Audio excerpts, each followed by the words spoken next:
Hello dear bankers, welcome back to EduTab under the jab on the go series. Jab on the go series एक ऐसी series जहां पर आप अपने busy banking schedule के साथ साथ 15-20 मिनट्स में अपने एक शॉर्ट कॉन्सेप्ट को कवर कर रहे हैं और अपनी एग्जाम प्रिपरेशन को कंप्लीट कर रहे हैं। हमारा आज का टॉपिक रहेगा cash flow and fund flow statement से related. But before starting the topic, आपकी एग्जाम प्रिपरेशन के लिए प्रीवियस ईयर क्वेश्चंस बहुत ही इंपॉर्टेंट है। So we have prepared a document. इस डॉक्यूमेंट में मई 2023 से लेकर अब तक के previous year questions along with important concepts provided है। इस डॉक्यूमेंट को अवेल करने के लिए डिस्क्रिप्शन बॉक्स में दिए गए लिंक पर क्लिक कीजिए और इस डॉक्यूमेंट की हेल्प से अपनी एग्जाम प्रिपरेशन को और भी ज़्यादा स्ट्रक्चर्ड और भी ज़्यादा फ्रूटफुल बनाइए।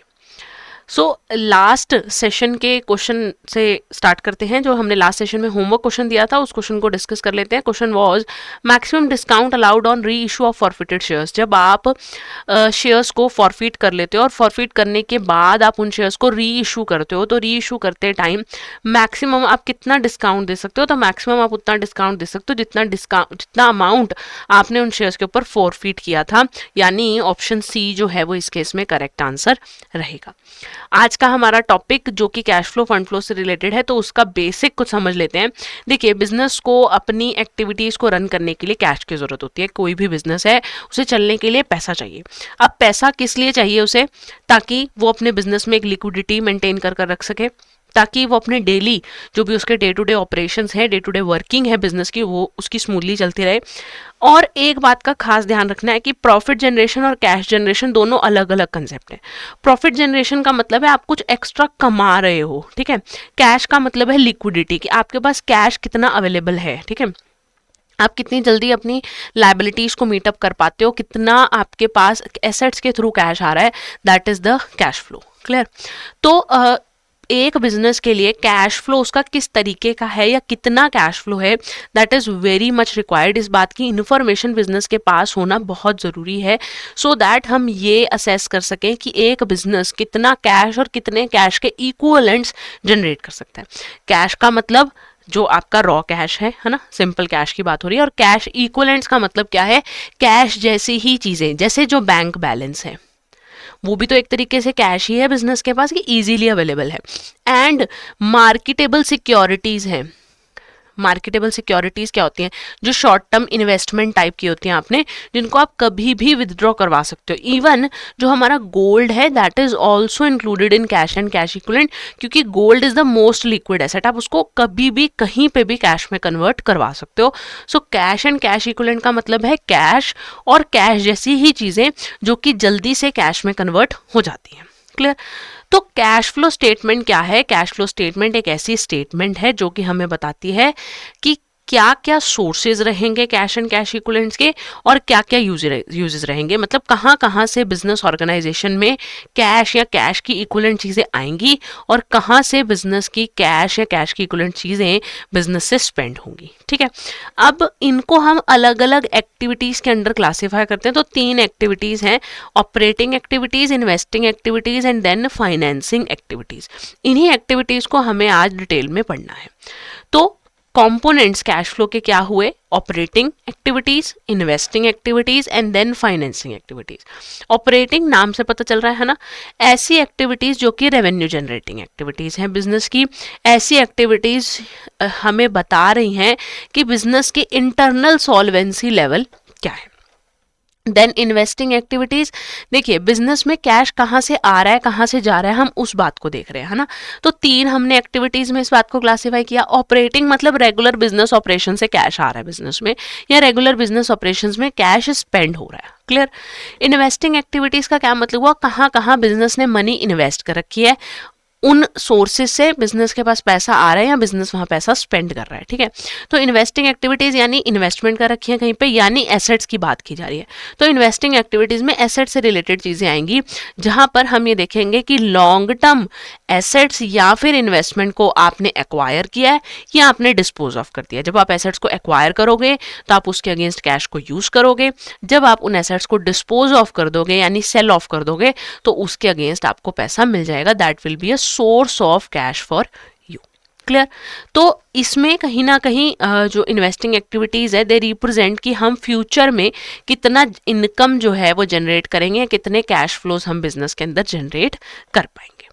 Then are financing activities. अब देखिए जो फाइनेंसिंग एक्टिविटीज हैं, फाइनेंसिंग एक्टिविटीज भी आपकी, जहां इन्वेस्टिंग एक्टिविटीज आपकी रिलेटेड थी इन्वेस्टमेंट से, इन्वेस्टमेंट्स आप कहाँ कर रहे हो, कैश एसेट्स में, वही फाइनेंसिंग एक्टिविटीज का मतलब क्या है, फाइनेंसिंग एक्टिविटीज उन एक्टिविटीज से रिलेटेड हैं जहां से बिजनेस के पास पैसा आ रहा है, जहां से बिजनेस ने पैसा फाइनेंस कर रखा है, जहां से बिजनेस ने मनी एक्वायर की हुई है, राइट। तो यानी कि कहीं ना कहीं शेयर्स में या फिर लोन्स में, जो आपने लोन्स के थ्रू मनी आपने मार्केट से उठा रखी है, या शेयर्स के थ्रू आपने मनी मार्केट से उठा रखी है, डिबेंचर्स के थ्रू उठा रखी है, all those are covered under financing activity. और वहीं पर आपने अगर इन्हें रीपे कर दिया है तो वो आपके लिए वो भी फाइनेंसिंग एक्टिविटी है ना। तो it is related to long term funds से रिलेटेड है या फिर कैपिटल से रिलेटेड है। जैसे कि आपने इक्विटी शेयर्स के इशू से कोई कैश प्रोसीड्स आ रहे हैं आपके पास, डिबेंचर्स के इशू से आपके पास कोई कैश प्रोसीड्स आ रहे हैं, या आप इनको रीपे कर रहे हो तो वहां पर आपका कैश यूज हो रहा है, that is covered under financing activity. ठीक है। ऑपरेटिंग एक्टिविटी जो कि बिजनेस के ऑपरेशन से रिलेटेड है, इन्वेस्टिंग एक्टिविटी जो एसेट्स या फिर नॉन करंट इन्वेस्टमेंट्स में जो मनी इन्वेस्ट हुई है, और फाइनेंसिंग एक्टिविटी जो कि लॉन्ग टर्म फंड से रिलेटेड है, जहां पर इक्विटी, डिबेंचर्स, लोन्स के थ्रू आप पैसा बिजनेस में लेकर आ रहे हो, those are financing activities. Clear है? ये तीनों ही वर्ड्स, ये तीनों ही कैटेगरीज क्या आपको क्लियर है? तो हम आगे चलते हैं। आगे क्या बात करने वाले हैं हम कि ऑपरेटिंग एक्टिविटीज में कैश फ्लो कहाँ कहाँ से हो रहा है। ठीक है। ऑपरेटिंग यानी रूटीन डे टू डे, तो सभी जो हमारे पास ऑलमोस्ट डिटेल्स गिवन है, इसे हम एक बार समझ लेते हैं कि कैसे गिवन है। कि देखिए आपको गुड्स की सेल करने से, सर्विस रेंडर करने से रिसीट्स आई, वो ऑपरेटिंग एक्टिविटी है, रूटीन एक्टिविटी है। रॉयल्टी, फीस, कमीशन या कोई और रेवेन्यू है, वो भी आपकी रूटीन एक्टिविटी है। सेम वे से जैसे आपने गुड्स को सेल करा, आप गुड्स को परचेज भी करोगे तो वहां पर आप क्या करोगे, payment, that is also a cash flow. देखो कैश फ्लो में दो चीजें मान रहे हैं हम, one is cash outflow and the other one is cash inflow. ठीक है। कैश फ्लो का मतलब सिर्फ बिजनेस में कैश आना नहीं है, आउटफ्लो, इनफ्लो दोनों की बात हो रही है, यानी बिजनेस से पैसा बाहर जाना और बिजनेस के अंदर पैसा आना, दोनों ही चीजें इंक्लूड की गई हैं। इसीलिए receipt from sale of goods भी कैश फ्लो है, और जो आपके पास वो कैश रिसीट्स हो जाएंगी, कैश इनफ्लो हो जाएगा, और वहीं पर कैश पेमेंट यानी कैश आउटफ्लो हो जाएगा अगर आप गुड्स परचेज कर रहे हो। क्लियर? आपने एम्प्लॉय के बिहाफ पर कोई पेमेंट किया, that is also a cash payment for you. आपने इंश्योरेंस के लिए कोई प्रीमियम पे किया, क्लेम पे किया, एन्युटी में कोई प्रीमियम पे किया है, तो वो भी आपके लिए क्या है, ऑपरेटिंग एक्टिविटी है। इनकम टैक्स का कोई रिफंड आ गया है, that is also operating activity for you. आपने कहीं से आपको कैश रिसीप्ट हो रही है from contracts held for dealing और trading purposes, this is also a cash receipt और पेमेंट फॉर यू। आपको कोई कैश रिसीप्ट हो रही है रेंट से या फिर किसी ऐसी एसेट की सेल से जिससे आपको ऑपरेटिंग एक्टिविटीज का कैश फ्लो हो रहा है। आपने कुछ सिक्योरिटीज होल्ड कर रखी है, उन सिक्योरिटीज को आपने रीसेल कर दिया है, आपने कोई कैश एडवांसेज या लोन्स, अगर फाइनेंशियल इंस्टीट्यूशन, देखो ध्यान से सुनो, अगर आपका बिजनेस किसी फाइनेंशियल इंस्टीट्यूशन से रिलेटेड है, आपका बिजनेस है ही फाइनेंस करवाने का, वहां पर लोन्स, एडवांसेस किस कैटेगरी में आएंगे, ऑपरेटिंग। मेरा बिजनेस मैन्युफैक्चरिंग बिजनेस है, ठीक है। मैन्युफैक्चरिंग बिजनेस में पैसा आ रहा है सेल से, परचेज से। मेरा काम क्या है, गुड्स का रॉ मटेरियल लेकर आना, उन्हें प्रोड्यूस करना, उन्हें बेचना। तो मेरी ऑपरेटिंग एक्टिविटी में सेल एंड परचेज आएगी ऑफ गुड्स, राइट। बट अगर मेरा बिजनेस ही फाइनेंस करवाने का, अगर मेरा काम ही फाइनेंस करवाना है, तो लोन्स लेना, लोन्स देना, ये मेरे लिए ऑपरेटिंग एक्टिविटी है, ये मेरे लिए फाइनेंसिंग एक्टिविटी नहीं है। आपको एग्जाम में कंफ्यूज करने के लिए ऐसे क्वेश्चन पूछे जा सकते हैं, जहां पे आपको बोल दिया है, केस दे दिया कि मान लीजिए कि एबीसी एक फाइनेंस कंपनी है और उसने लोन एक्वायर किया है मार्केट से, तो आप बताओ कि क्या ये कैश फ्लो फ्रॉम ऑपरेटिंग है, कैश फ्लो फ्रॉम इन्वेस्टिंग है, या कैश फ्लो फ्रॉम फाइनेंसिंग है। तो अगर ये एक फाइनेंस कंपनी है, लोन लेने की वजह से, ये कौन सी एक्टिविटी होगी, उसकी ऑपरेटिंग, उसका रोज का काम है, ये उसका रूटीन फंक्शन है, तो ये क्या होगी, ऑपरेटिंग एक्टिविटी होगी। बट अगर ये कोई नॉर्मल नॉन फाइनेंसिंग बिजनेस है तो उसके लिए ये फाइनेंसिंग एक्टिविटी का पार्ट होगा। क्लियर? आगे देखते हैं। अब बात कर लेते हैं इन्वेस्टिंग एक्टिविटी की। तो इन्वेस्टिंग एक्टिविटी में मैंने आपको क्लियरली बता दिया कि सारी एसेट्स, और वो भी नॉन करंट, और नॉन करंट इन्वेस्टमेंट्स सब कहाँ आएंगी, इन्वेस्टिंग में। नॉन करंट एसेट आपने खरीदी, आपने बेची, सभी कहाँ आ रही हैं, इन्वेस्टिंग में। तो कैश पेमेंट करी आपने property plant equipment intangible long term asset को खरीदने के लिए, कैश पेमेंट करी आपने इक्विटी डेट इंस्ट्रूमेंट या फिर ऐसे किसी जॉइंट वेंचर में, आपने कहीं से कैश रिसीट हुई आपको इक्विटी या debt instrument in the joint venture से, मतलब कि आपके पास इक्विटी और डेट इंस्ट्रूमेंट थे किसी और एंटिटी के, तो ये आपकी इन्वेस्टमेंट है। इसको गलती से फाइनेंसिंग नहीं समझना। अगर आपने किसी और कंपनी के इक्विटी इंस्ट्रूमेंट्स खरीदे हुए हैं, आपने किसी और कंपनी के शेयर्स खरीदे हुए हैं, तो वो आपके लिए फाइनेंसिंग एक्टिविटी है। अगर वो आपके लिए फाइनेंसिंग एक्टिविटी वो आपके लिए इन्वेस्टिंग एक्टिविटी है, बिकॉज आपने वहां पे मनी इन्वेस्ट की हुई है। अगर आपके लिए वो इन्वेस्टिंग एक्टिविटी है तो वो आपकी कहाँ आएगी, इन्वेस्टिंग एक्टिविटी का पार्ट होगा। आपने इन्वेस्टमेंट कर रखी है कहीं पर, ठीक है। इसे फाइनेंसिंग नहीं समझना। फाइनेंस कब होगा, जब मैं पैसा मार्केट से उठाऊंगी। क्लियर। उसके बाद आपने लोन्स वगैरह दे रखे हैं किसी और पार्टी को, that is also your asset, है ना। आपने cash receipt from repayment of advance loan made to the other parties. उसके बाद आपको कोई future contract, forward contract, option contract, swap contracts के अंदर आपको कोई कैश पेमेंट करनी पड़ती है, या इसी से रिलेटेड जो आपकी रिसीट्स हैं वो कहाँ आएंगी, इन्वेस्टिंग एक्टिविटी में आएंगी। इन्वेस्टिंग एक्टिविटी में इसके साथ साथ अगर आपने कहीं इन्वेस्टमेंट कर रखी है और उस इन्वेस्टमेंट से आपको इंटरेस्ट रिसीव हो रहा है, तो वो भी इन्वेस्टिंग एक्टिविटी में आएगा। और ऐसी ही किसी इन्वेस्टमेंट से आपको डिविडेंड रिसीव हो रहा है, तो वो भी कहाँ आएगा, इन्वेस्टिंग एक्टिविटी का पार्ट रहेगा। Clear. Then comes financing activity. अब फाइनेंसिंग मैंने आपको बताया लॉन्ग टर्म फंड से रिलेटेड, यानी आपने शेयर्स इशू करे, वहां से आपके पास पैसा आया, आपने प्रेफरेंस शेयर्स इशू करे, आपके पास पैसा आया, डेट इशू करा, डिबेंचर्स इशू करे, आपके पास पैसा आया, आपने लोन लिया, आपके पास पैसा आया, सभी फाइनेंसिंग का पार्ट है। आपने लोन रीपे किया, आपने शेयर्स बाय बैक कर लिए, आपने डिबेंचर्स की पेमेंट कर दी, सभी क्या है, फाइनेंसिंग एक्टिविटी है। क्लियर। उसके अलावा यहाँ पर जैसे वहां पर इंटरेस्ट रिसीव्ड आ गया था, यहाँ क्या आ जाएगा, इंटरेस्ट पेड। आप जहां जहां अपनी लोन्स लाइबिलिटीज पे इंटरेस्ट पे कर रहे हो वो फाइनेंसिंग का पार्ट है। आप डिविडेंड पे कर रहे हो अपने शेयर होल्डर्स को, वो भी किस चीज का पार्ट है, वो भी आपका फाइनेंसिंग एक्टिविटी का पार्ट है। तो interest received, dividend received, investing, and interest paid, dividend paid, financing. Clear. आगे चलते हैं। कैश इनफ्लोज कैश आउटफ्लोज की बात कर लेते हैं, वही जो अभी हम बातें करके आए हैं, सेम बातें हैं। ऑपरेटिंग एक्टिविटीज में आ जाएंगे proceed from sale of goods and services to customer, receipt from royalty, fees, commission, other revenues. ऐसे ही आउटफ्लो में आ जाएंगे एम्प्लॉय बेनिफिट एक्सपेंस की पेमेंट हुई, इन्वेंट्री की पेमेंट हुई यानी परचेज जब आपने करा, ऑपरेटिंग एक्सपेंसेस हैं, टैक्सेस पे करें, ऑपरेटिंग है। इन्वेस्टिंग में sale of property plant equipment long term investment, purchase of property plant equipment long term investment, और आपको इंटरेस्ट और डिविडेंड। अभी आपको मैंने बताया ना, इंटरेस्ट रिसीव डिविडेंड रिसीव जो है वो इन्वेस्टिंग का पार्ट होता है। ऐसे ही फाइनेंसिंग में अगर आपने preference share equity share issue करें, आपने preference share equity share redeem कर दिए हैं, आपने डेट्स बॉन्ड्स इशू करें, आपने डेट्स बॉन्ड्स रिडीम कर दिए हैं, आपने लोन प्रोक्योर करा है, या फिर आपने डिविडेंड और इंटरेस्ट पे करा है, तो वो फाइनेंसिंग का पार्ट है। क्लियर। कुछ भी नया नहीं है, अभी जो हम बातें कर आए हैं उन्हीं बातों की एक समरी आपको यहाँ पर प्रोवाइडेड है।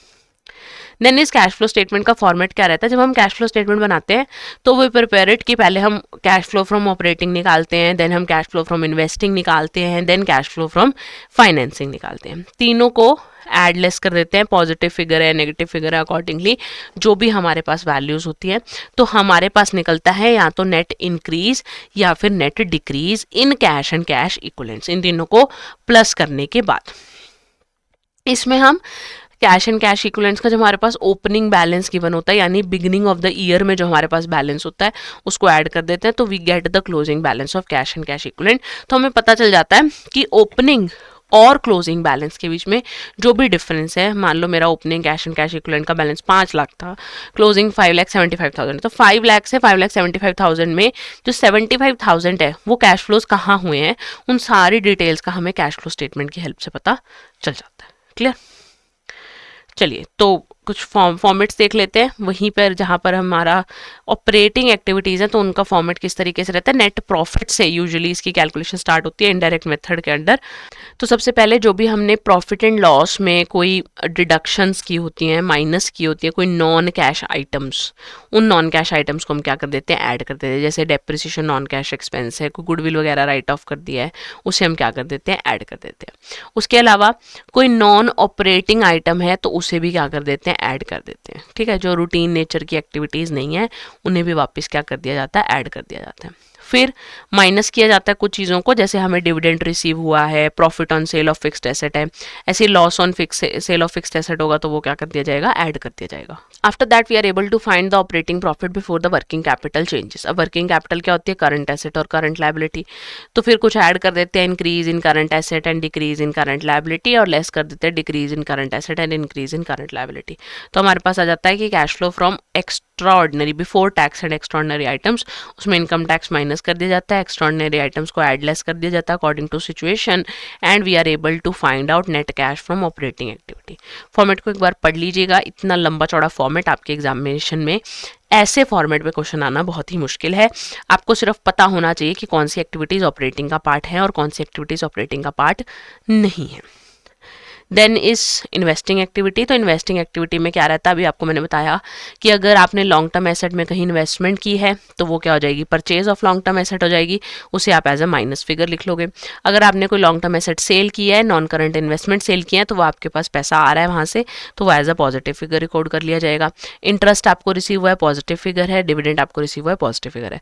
प्लस माइनस करके जो भी आंसर आएगा that would be net cash flow from investing activity. Cash inflow भी हो सकता है, कैश आउटफ्लो भी हो सकता है। Then comes financing activity. तो फाइनेंसिंग एक्टिविटी में issue of shares, issue of debentures, issue of long term bonds, loans वगैरह, तो वहाँ से जो भी आपके पास पैसा आ रहा है वो पॉजिटिव फिगर हो गया। अगर आपने शेयर्स बाय बैक किए नेगेटिव फिगर है, कोई भी आपके पास आपने debentures long term loan payment करे नेगेटिव फिगर है क्योंकि कैश आउटफ्लो हो रहा है। डिविडेंड पे किया कैश आउटफ्लो है, इंटरेस्ट पे किया कैश आउटफ्लो है, तो आपके पास क्या आ गया, net cash flow from operating activities. और लास्ट में आप इनका टोटल करते हो, जैसे अभी हमने प्रीवियसली बात की है, total of operating, investing and financing, तीनों एक्टिविटीज़ को प्लस माइनस करते हो। प्लस माइनस करके जो आपके पास अमाउंट आता है उसमें से टैक्स वगैरह पे कर कैश एंड कैश इक्विवेलेंट्स का ओपनिंग बैलेंस ऐड कर देते हो, then you are able to find out the closing balance of cash and cash equivalent. Clear. Cash flow statement बनाने का फ़ायदा क्या है। कैश फ्लो स्टेटमेंट बनाने से हमें पता चल जाता है कि हमारे बिजनेस की नेट एसेट में क्या चेंज आ रहा है और किस तरीके से, किन किन वजहों से वो चेंज आ रहा है। कैश फ्लो स्टेटमेंट बनाने से हमें यह पता चलता है कि एक बिजनेस कितना cash and cash equivalent generate कर सकता है as compare to the present value of future cash flows. Present value के हिसाब से हम कितना कैश फ्लो जनरेट कर सकते हैं as compare to the other entities as well. और जो भी हमारी ऑपरेटिंग परफॉर्मेंस है बिजनेस की ऑपरेटिंग परफॉर्मेंस किस तरीके से है, तो उसको भी आप कंपेयर इजीली कर पाते हो with the help of cash flow statement. इसके अलावा कैश इनफ्लो कैश आउटफ्लो के अंदर एक बैलेंस क्रिएट कर रखती है कैश फ्लो स्टेटमेंट, जिसमें हमें पता चल जाता है कि चेंजिंग कंडीशन में क्या कैश का रिस्पॉन्स रहता है regarding the inflows and the outflows. Business की लिक्विडिटी पोजीशन का पता चल जाता है और बैंक्स और क्रेडिटर्स को ईजी रहता है डिसाइड करना कि किस तरीके से वो हमारे लोन्स को, एडवांसेस को शेड्यूल कर सकते हैं, उनकी रीपेमेंट वगैरह को। तो अब बात करते हैं फंड फ्लो स्टेटमेंट के बारे में। देखिए, फंड फ्लो स्टेटमेंट और कैश फ्लो स्टेटमेंट में क्या फ़र्क है। कैश फ्लो स्टेटमेंट का फोकस ना सिर्फ कैश पर रहता है, बट फंड फ्लो स्टेटमेंट का फोकस रहता है फंड्स पर। ठीक है, फंड फ्लो स्टेटमेंट का फोकस रहता है चेंज इन वर्किंग कैपिटल पर। ये स्टेटमेंट कैश के इंक्रीज डिक्रीज से थोड़ा ब्रॉड चलती है। ये स्टेटमेंट देखती है कि करंट एसेट करंट लायबिलिटी में जो चेंजेस आ रहे हैं, what are the reason behind those changes, right. तो फंड फ्लो स्टेटमेंट जो है इसके अंदर इसमें हम ये कंसिडर करते हैं कि देखिए, जो भी हमारी बैलेंस शीट है, बैलेंस शीट में हर एक आइटम रिप्रेजेंट करती है या तो ये सोर्स ऑफ फंड है या फिर ये यूज ऑफ फंड है। जितनी भी लायबिलिटीज हमारे पास हैं वो एक तरीके से सोर्स ऑफ फंड को दिखाती है ना। लायबिलिटी से हमें पता चल रहा है कि कहाँ कहाँ से बिजनेस के पास पैसा आ रहा है, और एसेट से हमें पता चल रहा है, एक्सेप्ट द कैश, एसेट से हमें पता चल रहा है कि कहाँ कहाँ बिजनेस पैसे को यूज कर रहा है ना। तो बैलेंस शीट में जो कैश है, कैश क्या शो कर रहा है कि this is the unutilised portion of the funds जो हमें लाइबिलिटीज़ की हेल्प से हमारे पास आया और अभी हम उस फंड को यूज़ नहीं कर रहे हैं, हमारे पास वो आइडियल पड़ा है और हम उसके अलावा जो हमारे पास करंट एसेट्स हैं उसमें हम मनी इन्वेस्ट कर चुके हैं। सो अगर हम कैश को भी एक यूज़ ऑफ फंड मान लें तो उसके बाद क्या होगा कि सारे जितने भी हमारे पास यूज़ ऑफ फंड हैं वो हमारे सोर्स ऑफ फंड के बराबर हो जाएंगे, राइट। तो जितने भी अगर हमारे फंड्स अवेलेबल बढ़ते जाते हैं, अगर हमारी अवेलेबिलिटी ऑफ फंड्स बढ़ती जाती है तो इसके दो ही मतलब है। इसका एक मतलब यह है कि हमारे बिजनेस की लायबिलिटीज बढ़ रही हैं और दूसरा मतलब उसका यह है कि हमारे बिजनेस की एसेट्स कम हो रही हैं, राइट। और अगर मेरे बिजनेस में फंड्स का यूज बढ़ रहा है, फंड्स का यूज बढ़ने का मतलब है कि या तो लायबिलिटीज कम हो रही हैं या फिर मैं अपनी इन्वेस्टमेंट ज्यादा कर रही हूँ, यानी मैं एसेट्स में पैसा ज्यादा लगा रही हूँ, राइट। इस बात को ध्यान से समझिए, अगर मेरे फंड्स की अवेलेबिलिटी बढ़ रही है तो इसका मतलब मेरे पास फंड्स ज्यादा आ रहे हैं। फंड ज्यादा कैसे आ रहे हैं? या तो लायबिलिटीज ज्यादा बढ़ रही हैं या फिर एसेट्स कम हो रही हैं, है ना। और अगर मेरा यूज ऑफ फंड्स ज्यादा है तो यूज ऑफ फंड्स ज्यादा क्या शो कर रहा है कि मेरी या तो लायबिलिटीज कम हो रही है या मेरी बिजनेस की एसेट्स ज्यादा हो रही है। कैश फ्लो और फंड फ्लो में क्या डिफरेंस है? तो cash flow statement financial statement का एक इंपॉर्टेंट पार्ट है, कैश फ्लो स्टेटमेंट बनाना मैंडेटरी नहीं है। वहीं पर फंड्स फ्लो स्टेटमेंट को भी बनाना मैंडेटरी नहीं है एंड ये फाइनेंशियल स्टेटमेंट का पार्ट भी नहीं है। कैश फ्लो स्टेटमेंट में 3 टाइप के हम एक्टिविटीज में क्लासीफाई करते थे कैश फ्लोज को, operating, investing and financing. Fund flow में ऐसी कोई भी सेग्रीगेशन नहीं होती है। कैश फ्लो स्टेटमेंट में हम कैश पोजीशन की डिटर्मिनेशन करते हैं, हमें पता चलता है at the end of the accounting period हमारे बिजनेस में कैश की क्या सिचुएशन है। बट फंड्स फ्लो स्टेटमेंट में हम बात करते हैं, it is way ahead of cash flow statement. It involves the changes in the working capital. Working capital का मतलब क्या है? Current assets minus current liability, कि इसमें क्या चेंज आ रहा है, ये कैश से थोड़ा सा ब्रॉड लेवल पर चलता है। Cash flow statement completely cash system पे बेस्ड है, कैश आया कैश गया और कैश की ही सारी बातें, जबकि फंड्स फ्लो स्टेटमेंट जो है वो अक्रूवल सिस्टम के हिसाब से चलता है। कैश फ्लो स्टेटमेंट में बिजनेस की लिक्विडिटी पोजीशन के बारे में पता चलता है और ये बिजनेस की लॉन्ग टर्म फाइनेंशियल स्ट्रैटेजी को असेस करने में हेल्प करती है funds flow statement. Fund flow statement बनाने के लिए अगेन वही सोर्सेज ऑफ फंड और यूजेस ऑफ फंड में हम क्या कर देते हैं? क्लासिफिकेशन कर देते हैं। सोर्सेज ऑफ फंड्स क्या है? लॉन्ग टर्म सोर्सेज में अगर देखें तो इक्विटी में इंक्रीज होना, रिजर्व्स में इंक्रीज होना, लॉन्ग टर्म बोरोइंग में इंक्रीज होना या फिर नॉन करंट एसेट्स में डिक्रीज होना, राइट। ये सभी क्या है हमारे पास? लॉन्ग टर्म सोर्सेज है। और शॉर्ट टर्म की बात करूं तो शॉर्ट टर्म बोरोइंग में इंक्रीज होना और करंट एसेट्स में डिक्रीज होना, all of these are sources of funds. तो देखिए जो हमारे पास ना फंड्स फ्लो स्टेटमेंट है वो लॉन्ग टर्म शॉर्ट टर्म सभी को एक ही कैटेगरी के अंडर क्लासिफाई कर रहा है।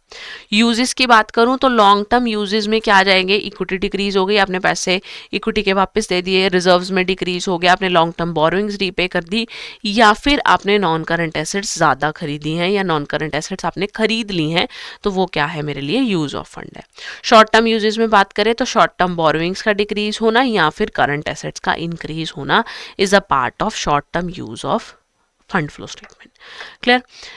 तो आज वाले टॉपिक को रिवाइज करने के लिए कुछ क्वेश्चंस की प्रैक्टिस कर लेते हैं। Question number 1 is during the financial year 24-25 messrs Vedika traders purchase a new machinery worth ₹2 lakh and sold an old machinery for 50,000 जिसकी book value थी 40,000. Firm also issued additional share capital of 1 lakh and repaid a term loan of 60,000. While preparing the fund flow statement, the accountant must classify the increase or decrease in assets and liabilities to identify the sources and use of fund. So which of the statement is most accurate regarding the treatment of asset in context of fund flow analysis? अब fund flow statement के हिसाब से आपको बताना है कि इनमें से कौन सी सिचुएशन जो है वो करेक्ट है। इसमें जो एसेट खरीदी गई है, एसेट सेल की गई है एंड देन आपने शेयर्स खरीदे हैं और आपने लॉन्ग टर्म लोन को रीपे किया है।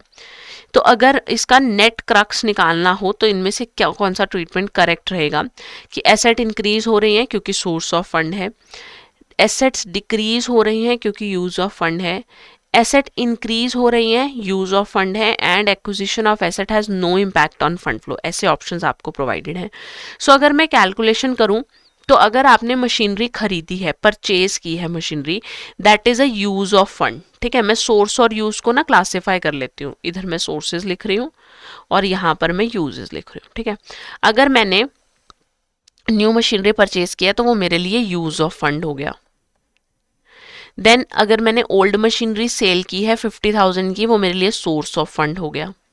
फिर फर्म ने शेयर कैपिटल इशू की है 1 लाख की, that is also a source of fund. और लॉन्ग टर्म लोन रीपे किया, that is a use of fund. तो मेरे पास यूजेस कितने आ गए हैं 260 और मेरे पास सोर्सेज कितने हो गए हैं 150।